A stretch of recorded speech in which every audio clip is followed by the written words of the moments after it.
Hello viewers, আসসালামু আলাইকুম। নতুন আরেকটি ভিডিওতে আপনাদের সবাইকে স্বাগতম। আমাদের আজকের ভিডিওটি হলো খাঁচায় কবুতর পালন পদ্ধতি। কিভাবে আপনারা সঠিক নিয়মে খাঁচায় কবুতর পালন করবেন সেই সম্পর্কে আজকে আমরা এই ভিডিওতে আলোচনা করব। ভিডিও শুরু করার আগে আপনাদের কাছে ছোট্ট একটা রিকোয়েস্ট থাকবে, যারা আমাদের চ্যানেলে নতুন আছেন চ্যানেলটা সাবস্ক্রাইব করে দিয়ে আমাদের পাশেই থাকবেন। তো চলুন আমাদের আজকের ভিডিও শুরু করা যাক। খাঁচায় সাধারণত ফেন্সি কবুতর, গিরিবাজ কবুতর পালন করা হয়। আপনারা চাইলে খাঁচায় দেশি কবুতরও পালন করতে পারেন, কিন্তু দেশি কবুতরটা ছেড়ে পালন করাই ভালো। খাঁচায় কবুতর পালন করার জন্য সর্বপ্রথম খাঁচা ক্রয় করতে হবে।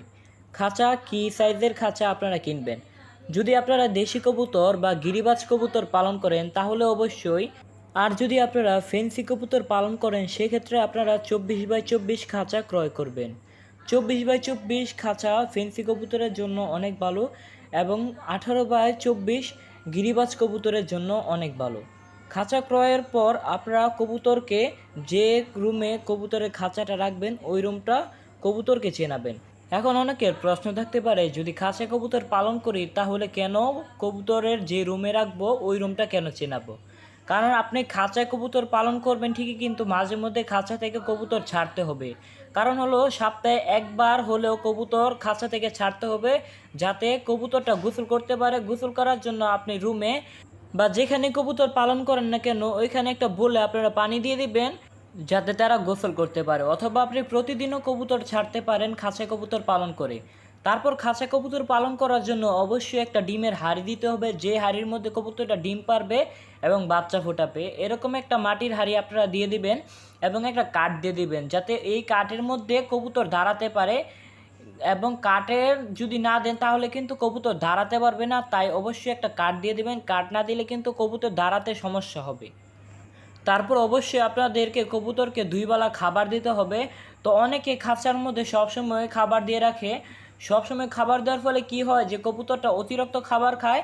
কবুতরটা অতিরিক্ত খাবার খাওয়ার ফলে একসময় কবুতরটা মোটা হয়ে যায়, কবুতরের শরীরে চর্বি হয়ে যায় এবং একসময় কবুতরটা বাঞ্জা হয়ে যায়। বাঞ্জা হলে কিন্তু কবুতর ডিম পাড়া বন্ধ করে দেয়। তাই অবশ্যই আপনারা 2 বেলা খাবার দিবেন। সকালে খাবার দিবেন, আপনারা খাবারের পাত্রতে সকালবেলা খাবার দিবেন। খাবার দেওয়ার পর খাবার খাওয়া শেষ হলে পাত্রটা সরিয়ে নেবেন এবং একটা পানির পাত্র দিবেন, যে পাত্রতে পানি দিয়ে রাখবেন, এবং পানি খাওয়া শেষ হলে পানির পাত্রটাও সরিয়ে রাখবেন বা পানির পাত্রটা রেখেও দিতে পারেন। যখন কবুতরের বাচ্চা ফুটবে তখন অবশ্যই কবুতরকে সরিষা এবং পুষ্টিকর খাবার খাওয়াবেন। যদি পুষ্টিকর খাবার না খাওয়ান তাহলে কিন্তু কবুতরের বাচ্চা ভালো হবে না। ছেড়ে যখন কবুতর পালন করা হয় তখন কিন্তু কবুতর নিজেই খাবার সংগ্রহ করে, যার ফলে কবুতরের বাচ্চা কিন্তু ভালো হয়। কিন্তু এখানে কিন্তু কবুতর বাইরে বের হতে পারে না। তাই অবশ্যই কবুতরকে পুষ্টিকর খাবার দিতে হবে, যাতে কবুতর তার বাচ্চাকে খাওয়ায়। কবুতর ডিম দেওয়ার আগে অবশ্যই কবুতরকে গ্রিড খাওয়াতে হবে, পাশাপাশি কবুতরকে ডিমের খোসাও খাওয়াতে হবে।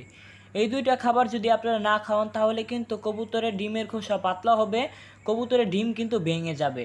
যখন ছেড়ে কবুতর পালন করা হয় তখন কিন্তু কবুতর নিজেই খাবার সংগ্রহ করে খায়, যার ফলে কবুতরের ডিম কিন্তু অনেক ভালো হয়। তাই আপনারা অবশ্যই খাঁচা কবুতর পালন করলে গ্রিড খাওয়াবেন, ডিমের খোসা খাওয়াবেন। যখন কবুতর বাচ্চা দিবে তখন অবশ্যই খাঁচার মধ্যে খাবার সবসময় দিয়ে রাখবেন, যাতে তারা সবসময় খাবার খায় এবং তাদের বাচ্চাকে খাওয়ায়। তারা যদি খাবার বেশি করে না খাওয়ায় তাহলে কিন্তু তাদের বাচ্চা বড় হবে না। তাই খাঁচার মধ্যে সবসময় খাবার দিয়ে রাখবেন যখন কবুতরের বাচ্চা থাকবে। তো ভিউয়ার্স, আমাদের আজকের ভিডিওটি এ পর্যন্তই। যদি ভিডিওটি ভালো লেগে থাকে ভিডিওটিতে অবশ্যই একটি লাইক দেবেন। ভিডিওটিতে একটি লাইক দিয়ে চ্যানেলটা সাবস্ক্রাইব করে আমাদের পাশেই থাকবেন। দেখা হচ্ছে আমাদের পরবর্তী ভিডিওতে। আজকের জন্য বিদায় নিচ্ছি। আল্লাহ হাফেজ।